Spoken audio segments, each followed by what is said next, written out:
Hello and welcome, everybody. Great that you're here on our podcast.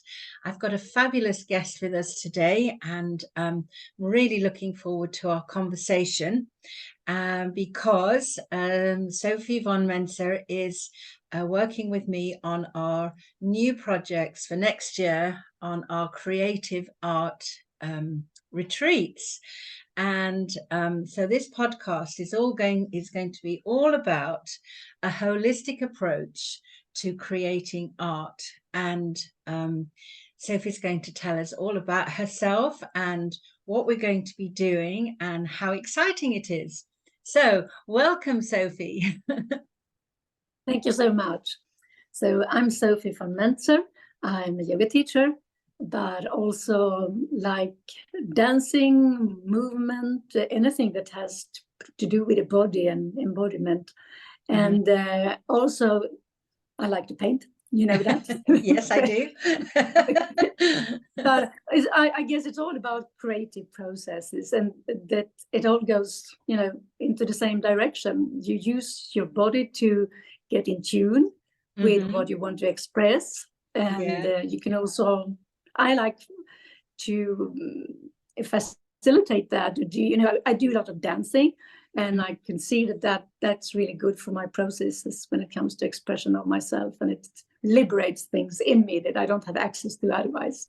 Absolutely. So it flows through my body, I like doing that with people as well. Yeah. Well, just to tell everybody how we got together, because I met you. Was it last year or the year before? I can't remember. Anyway, a little while ago. I'm not really sure. When you came to a workshop here that I did at the house, and we did we were working at your terrace. Yeah, it was lovely.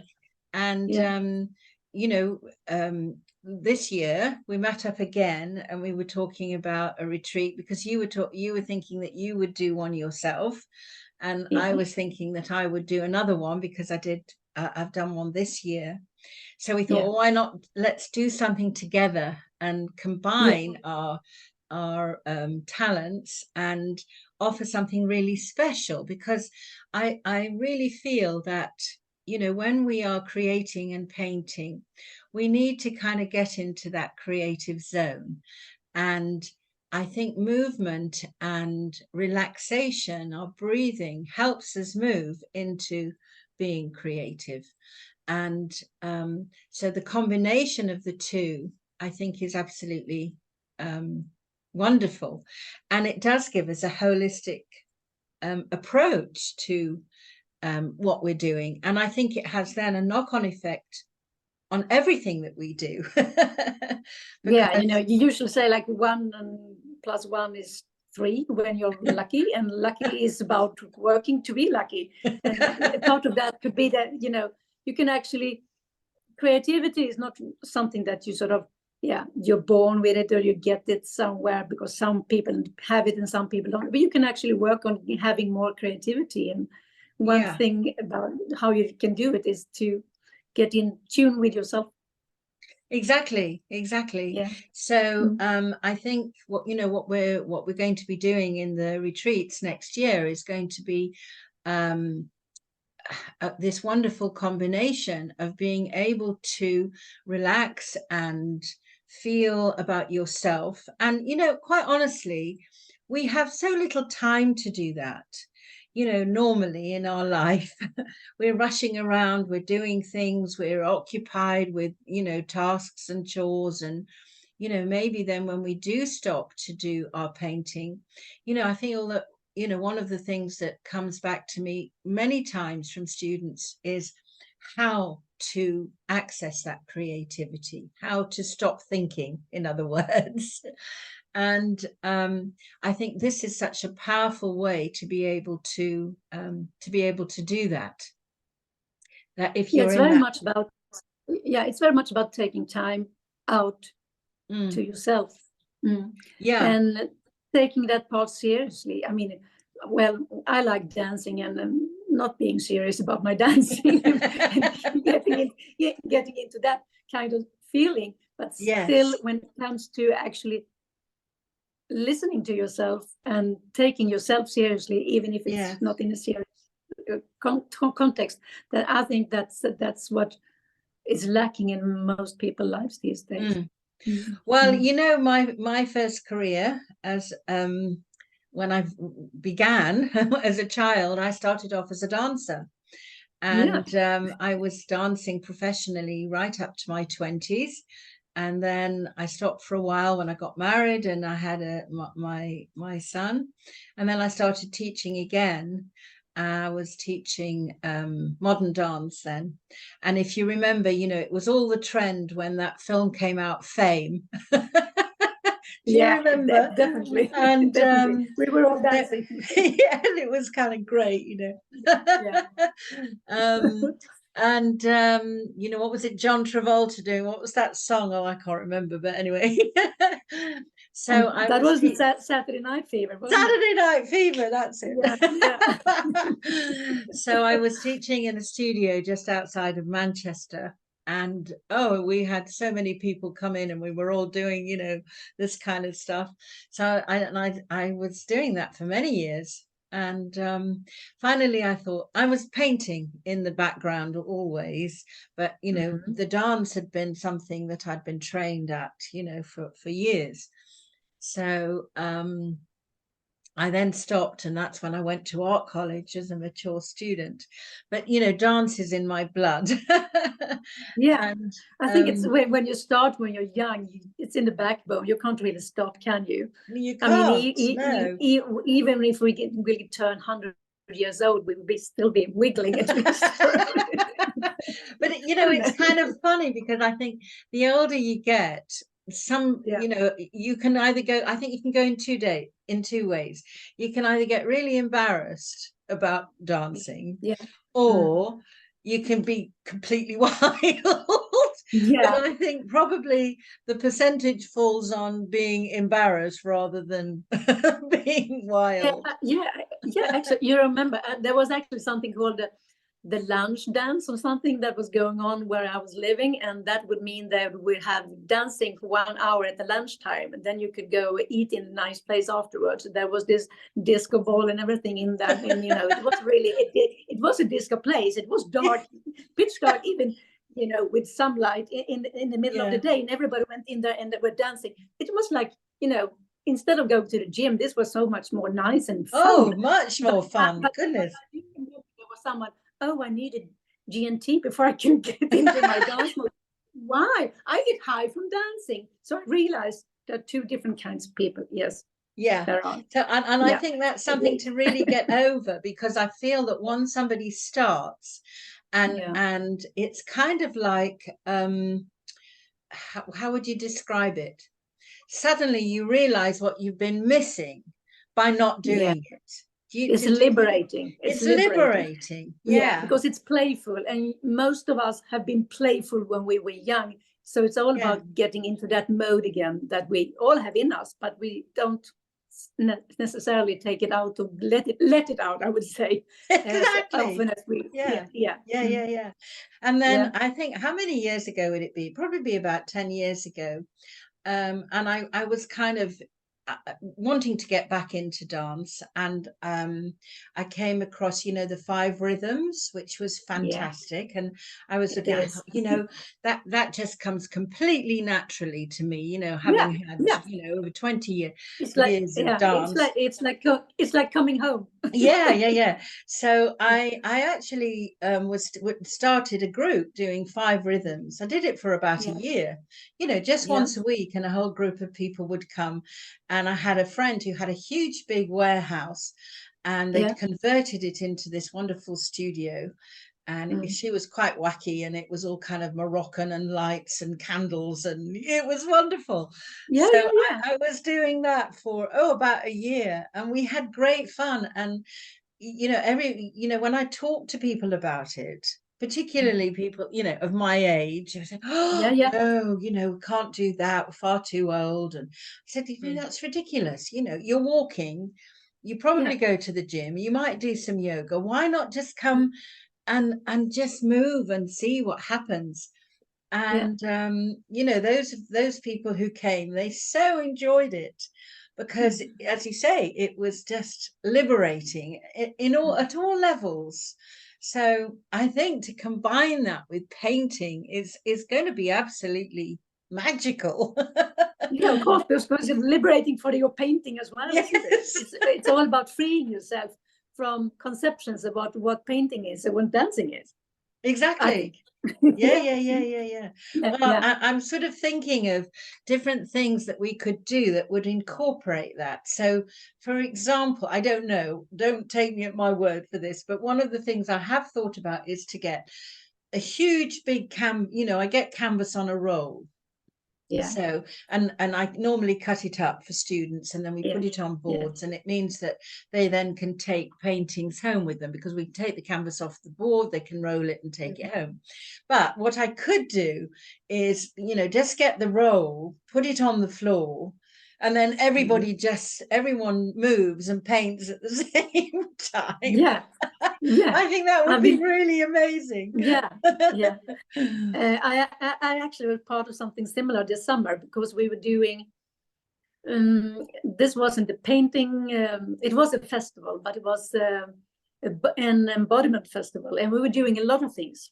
So we were doing painting according to, I don't know, I have seen, no, probably not Swedish. Well, then again, we had a special painter that has been on exhibition for some time now in Sweden, and I know it's been in New York as well. Yeah. And we had her as an inspiration, the kind of painting she was doing. But once people were down on the floor and painting, it just went wild. You just go for it, don't you? Yeah. And that doesn't matter how old you are. We did actually start out by dancing and being, into that mode. And then we went down on the floor and we would just paint. And it's just terrific. Everybody was just absorbed in their own world, that the way they interpreted this kind of painting. I love it. And still there were a lot of people doing the same thing at the same time. Yeah.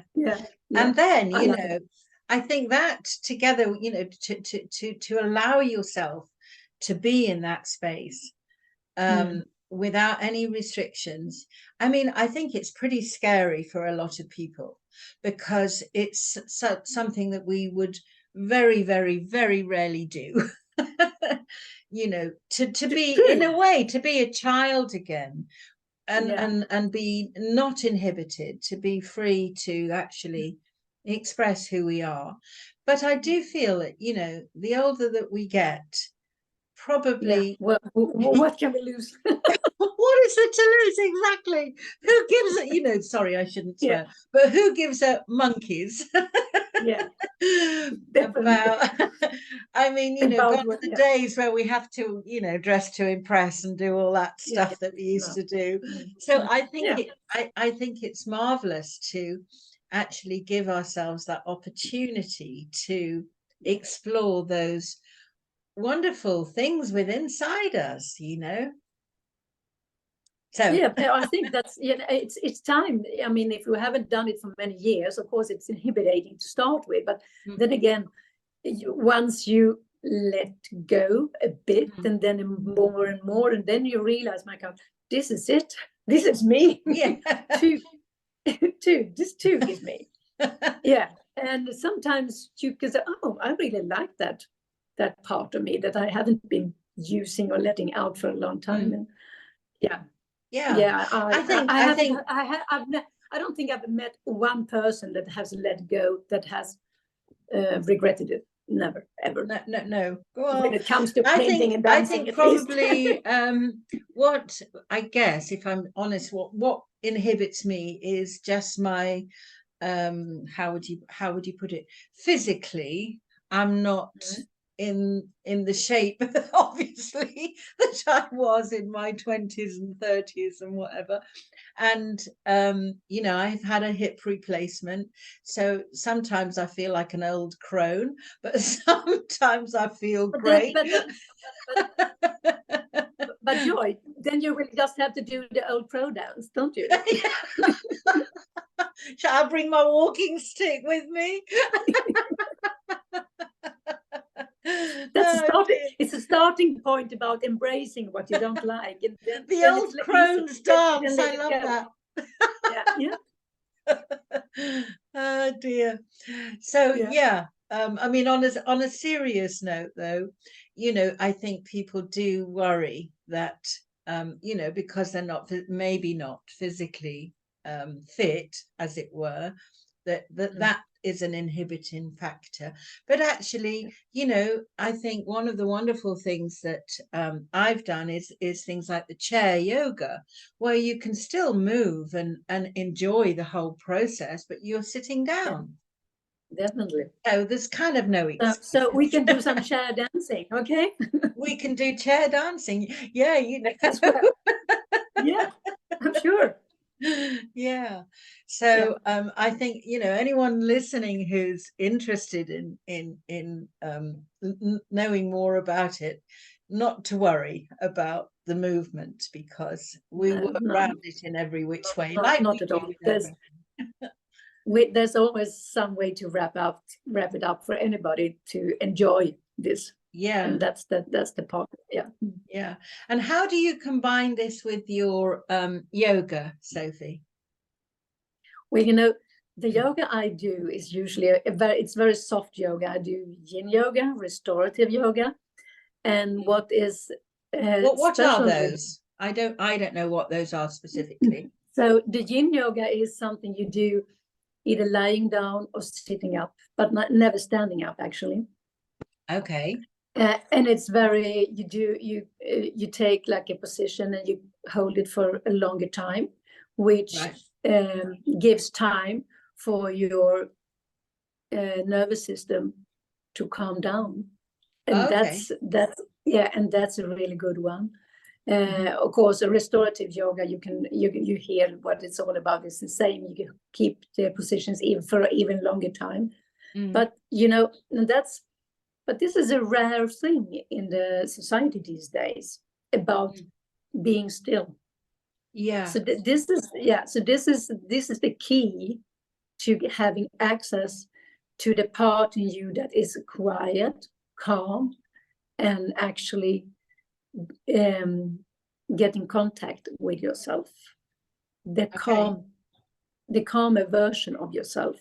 And then you find other things, because usually the most of us, we are just rushing around on an Yeah. everyday basis, aren't we? Yeah. Doing Yeah. a lot of things. Yeah. Yeah. So what, when I first encountered the yin yoga, I found it hard because I was one of these persons that was running around all the time and doing things and finding my value in doing as well.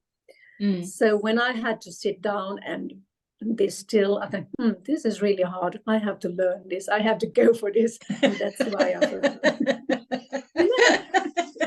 I can't do this. I have to be able to do this as well.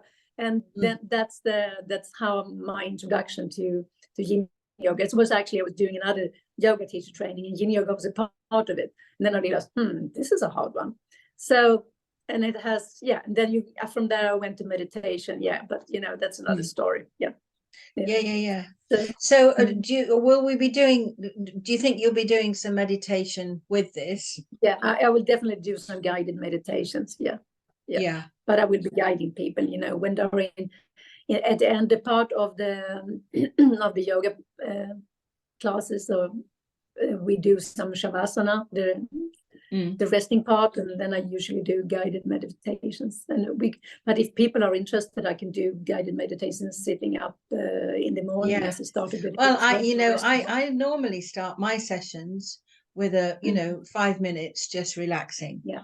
And Yeah. everybody finds it wonderful. I think, I feel what the challenge is the unfamiliar. If people aren't familiar with doing meditation, they kind of have these unusual perceptions about what it is and how you do it, and that it's not kind of like sitting there like a Buddha. It's kind of like a natural thing that we do. I mean, if you like, when we settle down to go to bed at night, we go into a meditative state, and it's really, I guess, encompassing that or capitalizing on it. I do know what not everybody, because most people are aware now that meditation is, you know, something that's very helpful and calming. But there is sometimes some, you know, strange perceptions about it. But when I've done it, you know, before a class, which is, you know, people are used to that now, you know, when I'm done live teaching, you know, when everyone comes, they've all rushed, they've, you know, got up early, da-di-da, and now they're ready to paint. Rather than just go whoosh into painting, to then take some time just to relax and focus and feel, you know, have their intention about what they would like to create. And I think you get that through quietening your mind and relaxing. Yeah, that's the point, actually, to get to the focus point when I actually have more access to what do you want to paint, how do you want to paint, what is your intent, like you said, your intention about this thing. And that goes, I mean, that goes for all your life, but well, that's not our mission this time. Painting is our mission this time. Yes, yeah. Well, you know, I think the wonderful combination in the holistic sense, because we're whole people, you know, we're not just you know, it's not separate this and separate that and separate the other. We're whole, we're mind, body, spirit. And I feel, you know, to find the balance of that, to bring that forward in painting, to express that, it's really authentic.